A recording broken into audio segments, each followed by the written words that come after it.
નમસ્તે મિત્રો, હું છું ગોપાલ ઇટાલિયા.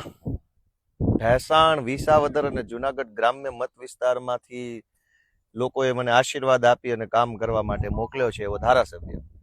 મારી સાથે હરેશભાઈ સાવલિયા, અમારા આમ આદમી પાર્ટીના જુનાગઢ જિલ્લાના અધ્યક્ષ છે. આજે અમે અહીંયા એક જર્જરિત પુલની મુલાકાત લેવા આવ્યા છીએ.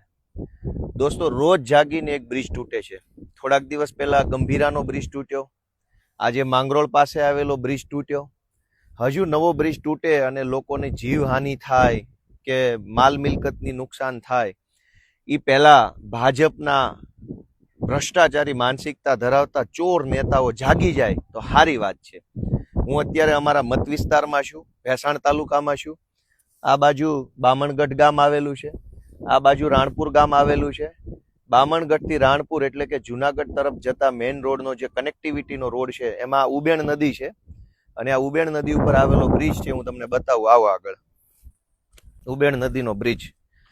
હવે આ બ્રિજ પડે અને કોઈના જીવનું જોખમ થાય, કોઈનું મૃત્યુ થાય, કોઈનું વાહન તૂટી જાય એ પહેલા ભાજપની સરકાર જાગી જાય તો સારું છે. કોઈને કાંઈ પડી નથી, બધા બિંદાસ થઈને આ બાજુ આવો જરાક. આ બ્રિજ છે, આ જોઈ લો. આવી જાઓ, અહીંયા ઉભા રહેજો. આ બ્રિજ છે, આ સરિયા છે, બ્રિજ દેખાય છે, આવે છે એમાં.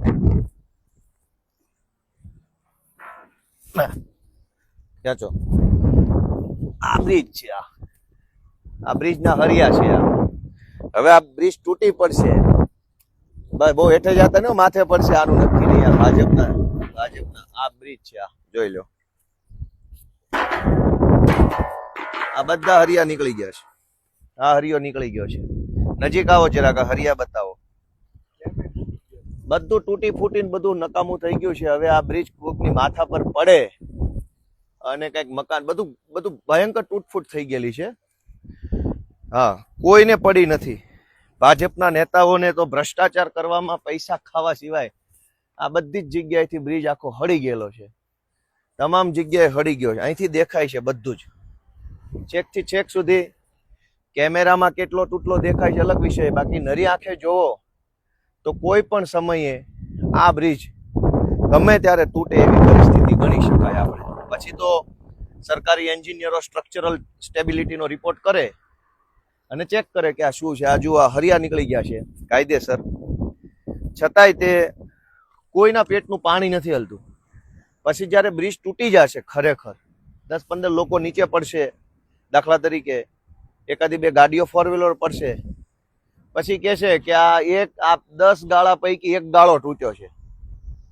પછી આવી બધી મોટી મોટી કેટલા 1 2 3 4 5 6 7 8 9 10 ગાળા છે. 10 પૈકી એક ગાળો તૂટ્યો છે.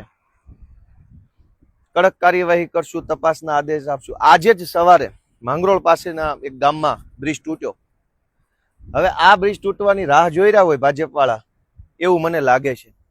પેરિસ જેવા રોડ તો ન બનાવો તો કઈ નહીં, માણાના પેટના બ્રિજ તો બનાવો. માણસ જેવું તો કરો કમસે કમ. આ માણસનો જીવ જાય એવી વ્યવસ્થા છે અહીંયા. આખું અત્યારે સ્ટ્રક્ચર જે છે એ પહેલી નજરે ખરાબ દેખાઈ રહ્યું છે.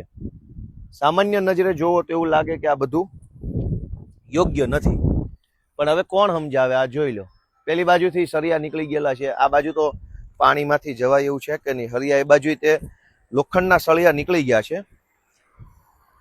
ઉભા રહ્યો જી, જવાય એવું છે કે નહીં હું જોઈ લો. ઉભા રહ્યો. હવે આ પાણીમાં લીલ છે, આમ જાય તો લહેરી જશું તો પડશું પાછા. તો દોસ્તો, આ રીતનું છે. જો આ નદીમાંથી અત્યારે પાણી છે, ઉબેણ નદી છે, અને આ બ્રિજ છે એ એકદમ ખરાબ હાલતમાં છે. આ બધું અહીંથી નજરે દેખાય છે ખરાબ હાલતમાં. હવે આની કોઈક સાર સંભાળ લે તો સારું. એક વખત આ હરિયા બતાવી દઉં નજીક આવીને. કોઈને શરમ નથી, કોઈને. ભાજપની આટલી મોટી સરકાર છે, કોઈને કઈ પડી નથી. બધા બેફિકર બનીને માણસનું મોત થાય એની રાહ જોઈ રહ્યા. હરિયા છે,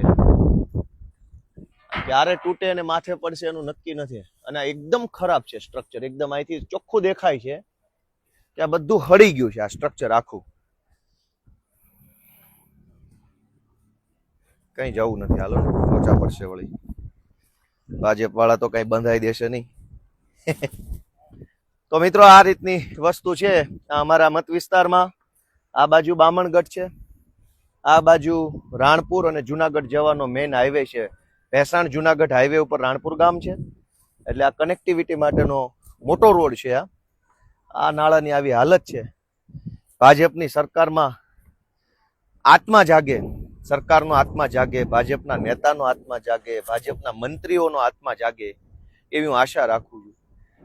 આ ભાજપની સરકાર કેટલા મોતની રાહ જોઈ રહી છે, કેટલા લોકો જ્યારે બલિદાન આપશે, કેટલા લોકોનો મોત થશે, પછી ભાજપની સરકારનો આત્મા જાગશે.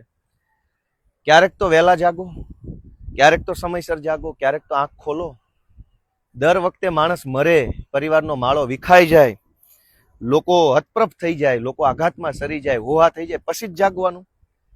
કોઈ તો એવો સમય હશે ભાજપ માટે કે જેમાં તમે વહેલા જાગશો, અગાઉ જાગશો, સારું કરશો અને લોકોનો જીવ બચાવશો. એવું નહીં થાય. ગુજરાતની જનતાની મારી વિનંતી છે, ક્યાં સુધી આવું બધું ચલાવી લેશો? ક્યાં સુધી? મોત ચારો તરફ મોત છે. ડ્રગ્સથી મોત, દારૂથી મોત, દારૂ પીને ચલાવતા નબીરાઓથી મોત, બ્રિજ તૂટે તો મોત, ચારો તરફ મોતનો માહોલ. અગ્નિકાંડથી મોત, ગેમ ઝોનમાં મોત, હરણીકાંડમાં તળાવમાં તરવા જાવ તો મોત, કાંકરિયાની રાઈડમાં મોત છે, સર્કસમાં બેસો રાઈડથી પડે મોત. તો આ મોતના કૂવામાંથી ક્યારે આપણે બહાર આવશું? લોકોને વિનંતી છે, પોતાનો આત્મા જગાડો. ક્યાં સુધી આવું ચલાવી લેશો? આપણે હોટલ રેસ્ટોરન્ટમાં જમવા ગયા હોય, 4 લોકો જમે એટલે સ્વાભાવિકપણે 800-900 હજારનું બિલ આવે. મીડિયમ રેન્જની હોટલમાં 1000 રૂપિયાનું હોટલમાં જમવા બેઠા હોઈએ, એમાં 250 રૂપિયાનું પંજાબી શાક મગાવ્યું હોય ને એ શાકમાં માખી, મચ્છર, ગરોળી કે કોઈ જીવ જંતુ આવે ને તો આપણે વિડીયો ઉતારીને હોબાળો મચાવી દઈએ છીએ, જાણે દુનિયામાં પ્રલય આવી ગયો ને એટલી હદે આપણે વિરોધ કરીએ છીએ કે આ ચાલે જ નહીં. હું 300 રૂપિયા દીધા છે આ શાકના. 300 રૂપિયાના શાકમાં એક માખી આવે તો નથી હાલતું, પણ આપણે આખું જિંદગી, જો આપણી ઉપર બ્રિજ તૂટી પડે ને જિંદગી બરબાદ થઈ જાય એવા હલકી કક્ષાના બ્રિજો છે, હરિયા લબડે છે, તો જનતાને કોઈને કંઈ વાંધો નથી. આખા ગુજરાતમાં આવા અનેક બ્રિજ છે, તો કોઈ બોલવા વાળું નથી. 300 રૂપિયાના શાકમાં માખી નહીં ચાલે, બાકી બ્રિજ ગમે એવો હશે તો ચાલશે, સરકારી બસ ખરાબ હશે તો ચાલશે, સરકારી શાળા ફૂટેલી હશે તો ચાલશે. દોસ્તો, ક્યાં સુધી સહન કરી લેશું? શું કામ સહન કરવું છે? આપણી એવી શું મજબૂરી છે કે આવી ભ્રષ્ટ અને આવી હલકી માનસિકતા ધરાવતી સરકાર આપણે ચલાવી લઈએ છીએ? આપણને ગુસ્સો કેમ નથી આવતો? આપણને આક્રોશ કેમ નથી થતો? દોસ્તો, આપણા આત્માને જગાડો, મનને ઢંઢોળો કે ક્યાં સુધી આવું ચાલશે. ગોપાલ ઇટાલિયા તમને વિનંતી કરે છે, તમારો આત્મા જગાડો, ગુજરાતનો જીવ બચાવો. એ વિનંતી સાથે સૌને મારા જય જય ગરવી ગુજરાત.